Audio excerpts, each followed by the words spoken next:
Que la loi confère suite au discours d'investiture du président de la République.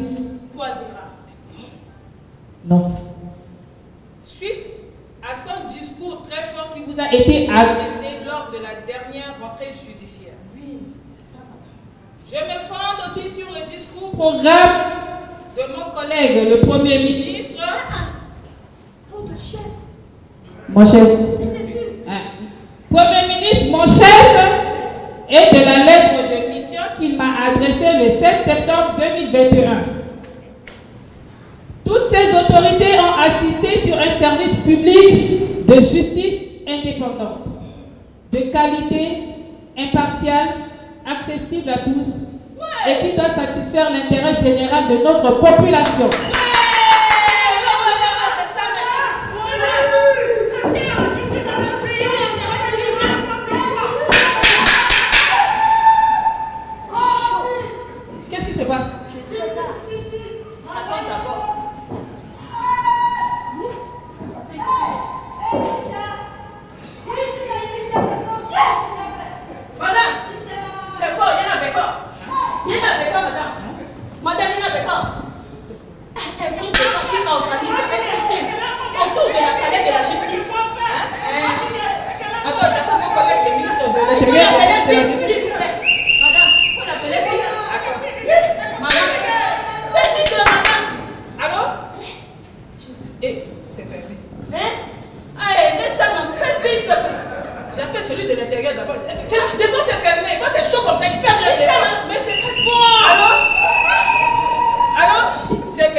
Faites entrer deux de l'heure.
Mais nous sommes bien motivés, bien avant d'arriver. Écoutez l'histoire que je vais vous raconter, Madame le ministre d'État.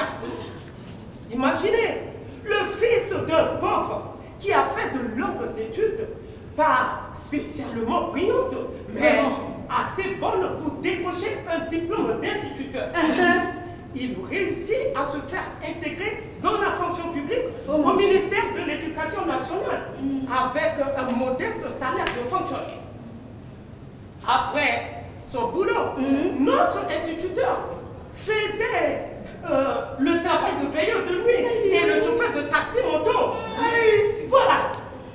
Et laissez-moi vous dire que malgré tout ça, ce monsieur a économisé un peu d'argent. Il a acheté une parcelle.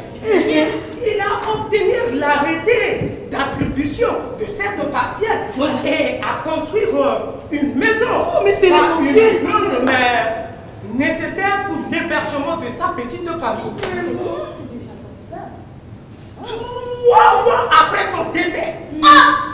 huissier de justice s'était présenté à la famille du défunt. Un acte lui demandant de libérer la maison dans les 8 jours qui suivent. La notification de la décision de justice. Ça c'est quelle histoire? Posez-moi cette question, c'est quelle histoire? Madame le ministre d'État. Or, cette décision comporte de nombreuses irrégularités. Oui, bien sûr. Comment une personne qui est décédée il y a seulement 3 mois, 3 mois, peut signer un acte de vente de sa propriété? Mais Toro, tu l'as 2 mois seulement. Impossible. Dans quel pays comme ça? Et le titre foncier qui détient ce monsieur, c'est le nouveau propriétaire de la maison, lui a été délivré par complaisance de la conservation foncière. Des choses comme ça. Avec la complicité d'un auteur. Sans publicité et le respect de délai. Mais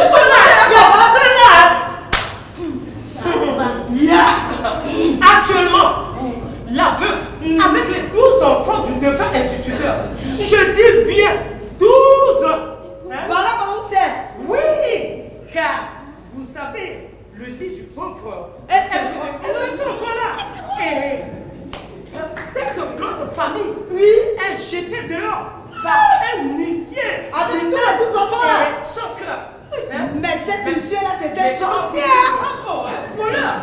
Ça c'était braquage. Le nouveau accueilleur à l'appui de monsieur le procureur général. Mais j'allais oublier.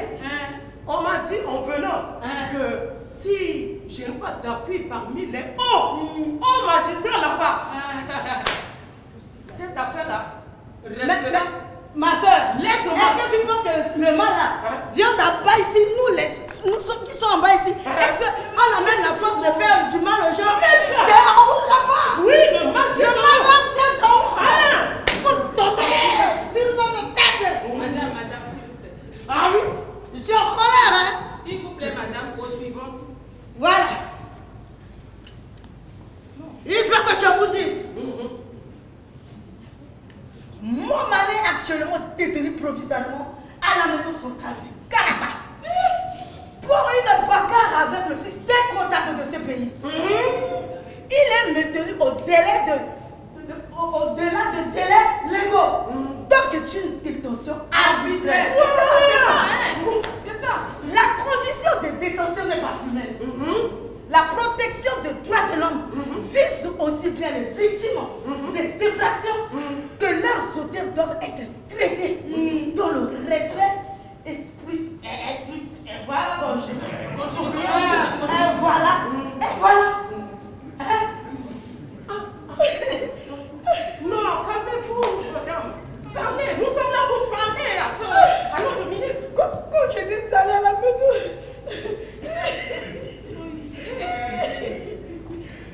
Du courage.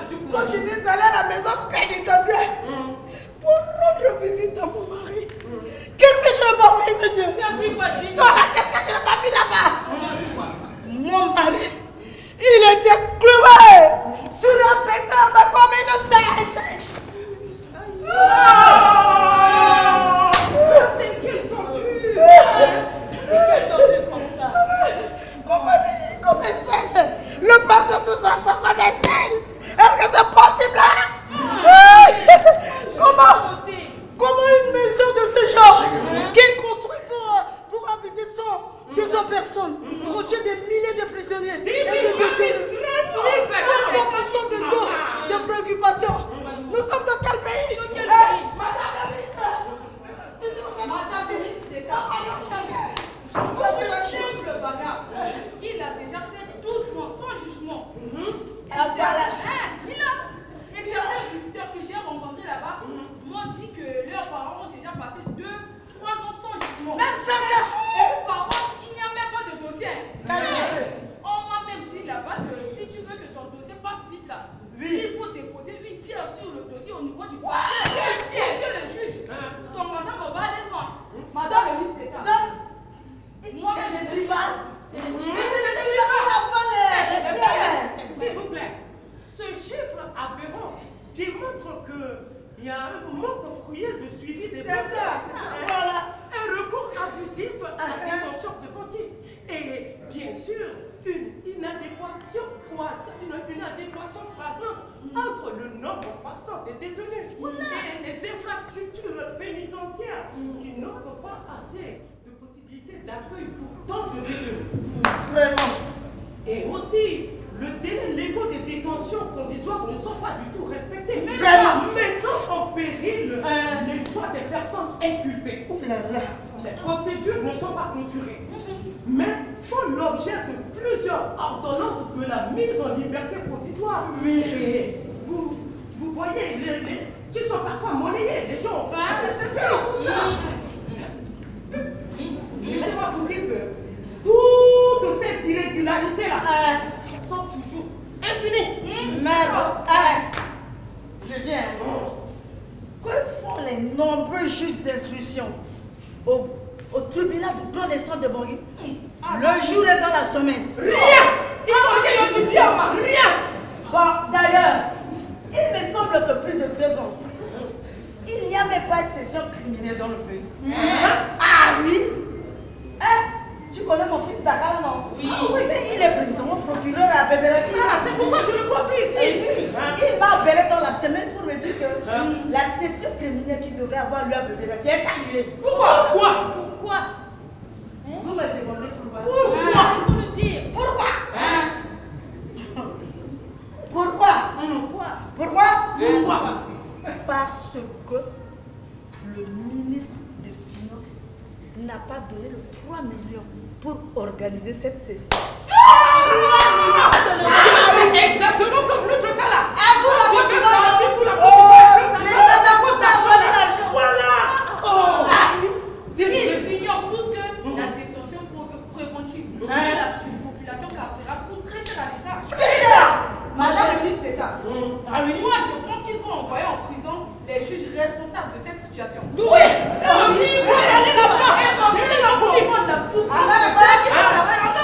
même à Bimo aussi. Pour les femmes, à Bimo. Voilà. Pour les hommes, allez là-bas.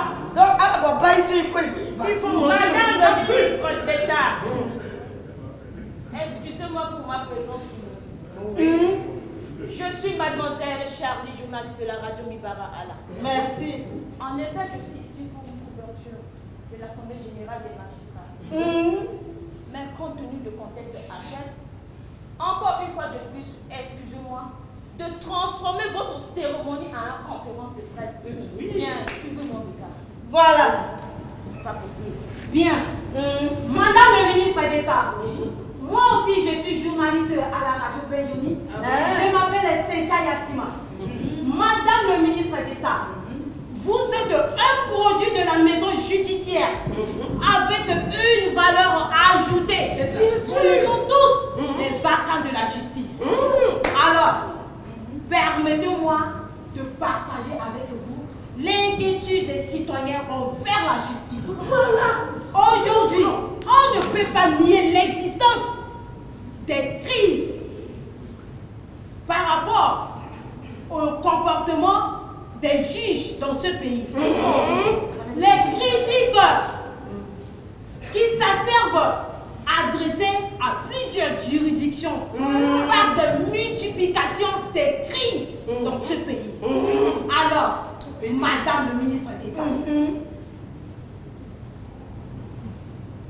Vas-y, on t'écoute. Madame le ministre d'État,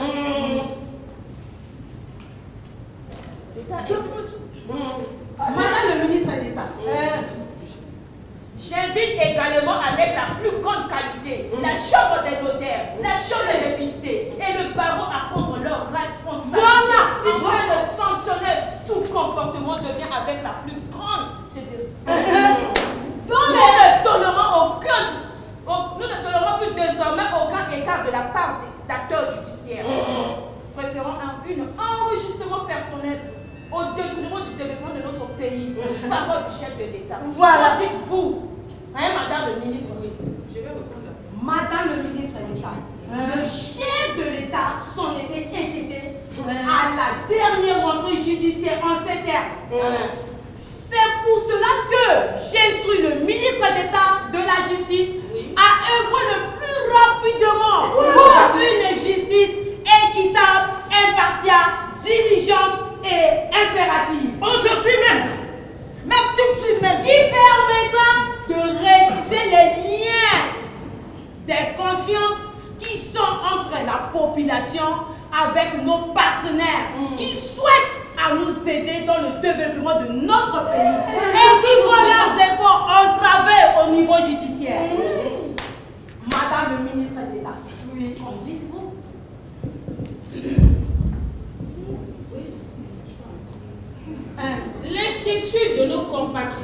l'égard de la justice à laquelle vous avez fait allusion est liée principalement à la non-observation de l'éthique et de la déontologie du métier de juger qui leur est dévolu. Madame le ministre d'État, Oui. nous savons que les Écritures ne s'injurent point dans la prise des décisions des juges. Voilà. Mais alors, qu'est-ce qui se passe exactement dans votre histoire? Je pense que certains acteurs judiciaires ont mis la justice sous leur coup. Qu'en dites-vous des pressions que subissent les magistrats inférieurs de la part de leurs anciens? Lorsqu'une procédure est transmise au parquet, c'est une pluie d'interventions qui tombe de partout. Soit c'est un parent, soit c'est un ami, soit c'est un pouvoir d'argent. C'est mon oncle, c'est mon petit frère. Alors, c'est ma copine. Quel est le sort des sans-voix? Vraiment, nous là. Sans voix, Voilà. Je pense que ce genre d'attitude n'honore pas notre justice. Voilà. Par conséquent, je serai obligé de faire application des dispositions de la charte d'éthique et de la déontologie. Voilà. Des magistrats et des juges faisant de la violation de la loi une faute disciplinaire. C'est ça. Je précise que la violation du serment constitue pour tout magistrat ou juge une faute susceptible de traduction devant le conseil de discipline. Merci beaucoup. Merci, il est là.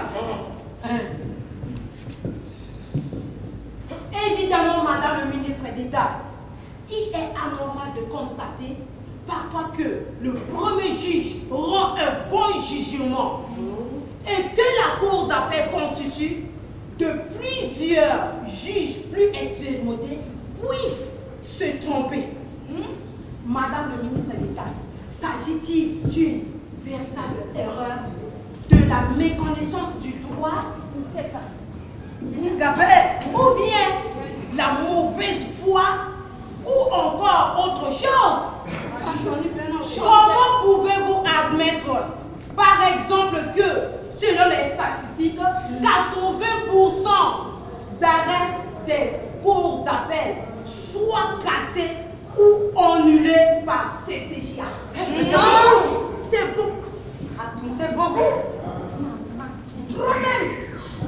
Madame le ministre d'État, le 16 juillet 2021, lors du rentrée judiciaire, le président de la République, chef de l'État, déclarait, je cite, « Nous allons désormais tout mettre en œuvre pour corriger les nombreux dysfonctionnements de notre appareil judiciaire, à savoir la lenteur des traitements des dossiers déjà évoqués l'année dernière, ainsi que l'indélicatesse de certains acteurs de l'appareil judiciaire qui sont autant de mots qui minent la justice de notre pays et renforcent le doute dans l'esprit de nos compatriotes et de la communauté internationale sur la capacité de notre justice à rendre des décisions crédibles. Parole du chef de l'État. Une bonne réclamation.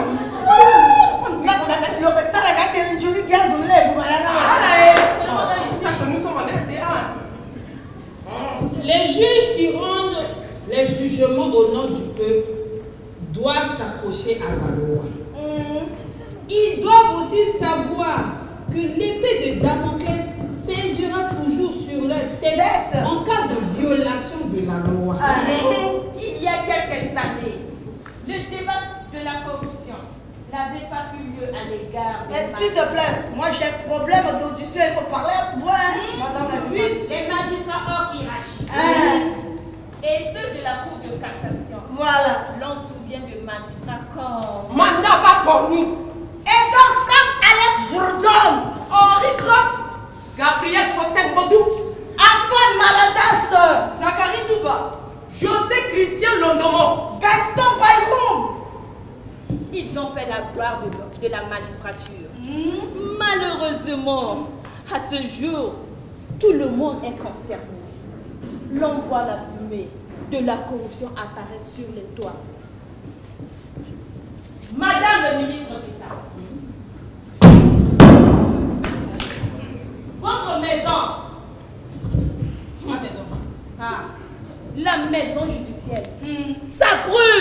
Ça brûle partout. Ça brûle dans toutes les juridictions. Ça brûle au barreau. Ça brûle chez les auxiliaires de la justice. Ça brûle. La police judiciaire Et ne ça brûle. respecte plus les instructions du parquet. Savez-vous? Non, on ne sait pas. Dis-nous. Hein? Qu'un commandant de brigade a convoqué un procureur de la République. Avec une motion sur la convocation. Dernière convocation. Le refus de répondre constitue une infraction pénale. Où va notre justice? Je n'ai pas les mots pour décrier les mots de notre justice. Pourtant, les états généraux de la justice ont mis sur la table tout cela.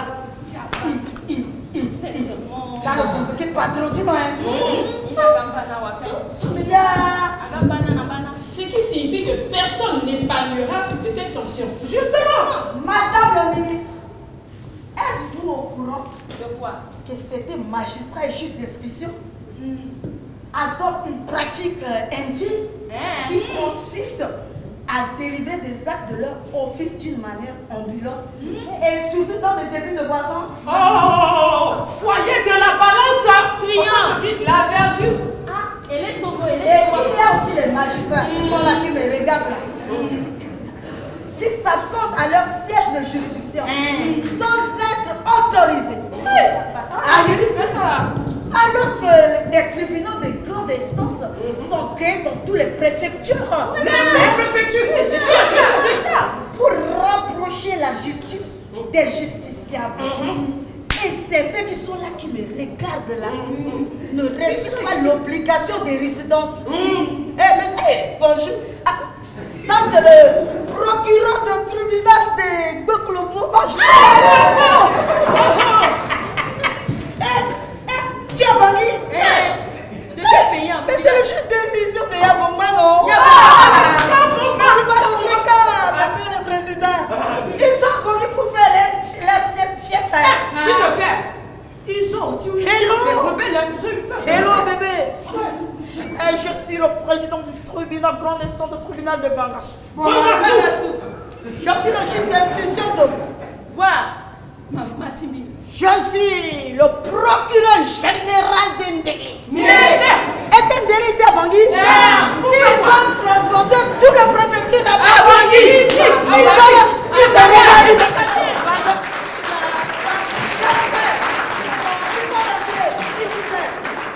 On vous attend. Voilà, je t'attends chez moi, Yabomba. Non. Mon frère, rentre. Toi là, madame le ministre, tu vas voir sur des choses pareilles. Tu es là, tu le fais de les regarder et ils sont abonnés, ils abandonnent leur poste.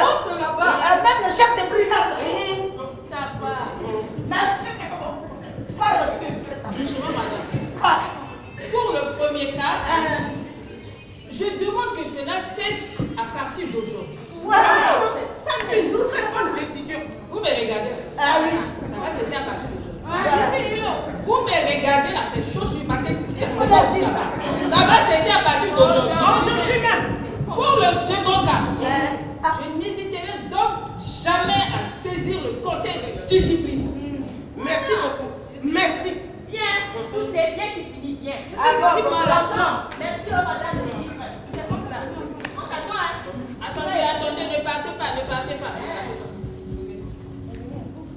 Donc, vous n'avez pas de recommandation à me formuler avec tout ce que vous venez de dire. Madame le ministre d'État, l'engagement systématique des poursuites disciplinaires à l'encontre des magistrats et des juges indépendants. Ils sont plus chez vous, tous fermés. Merci. Application stricte de sanctions et de la charte d'éthique et de la déontologie des magistrats et juges. Voilà.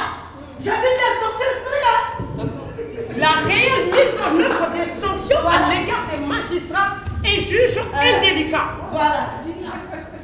Sanctions À l'égard des huissiers, notaires et avocats qui violent aussi impunément la loi et les règles de conduite purement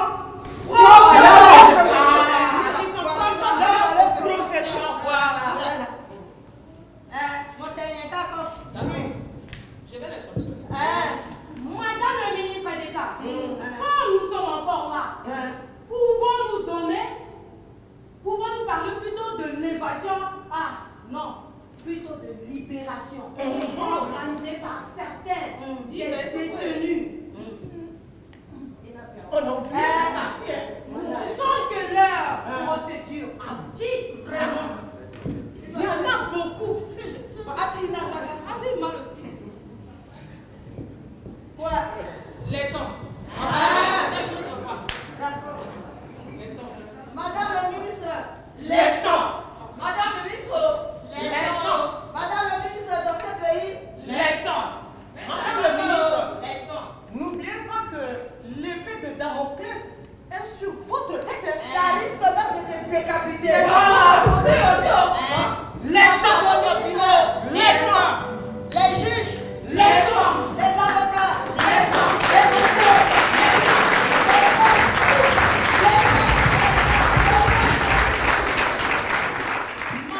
C'est donc le réseau africain des femmes artistes dans la pièce l'épée de Damoclès. Les actrices vont se présenter. Je suis mademoiselle Ngaïfio Ida et Christian, vice-présidente de la réseau des femmes artistes de Centrafrique. Comédienne. Je suis mademoiselle Marianne Adias, la présidente du réseau africain des femmes artistes. Artiste comédienne, metteur en scène, chorégraphe. Il y en a beaucoup, mais je ne vais pas tout citer. Ça, là, c'est bon. Et je suis mademoiselle Assana Léonie. Parce que je n'ai pas encore mis pied à la mairie et je porte toujours le nom de Assana. Donc si je dis madame, ma mère va porter plainte contre moi, je suis une vieille fille. Je suis artiste comédienne, cinéaste et interprète, conteuse.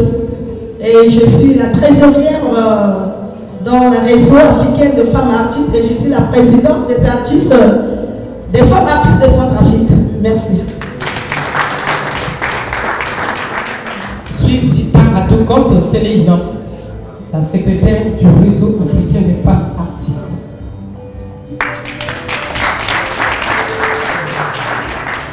Je suis mademoiselle Tolawai Shimita Nili.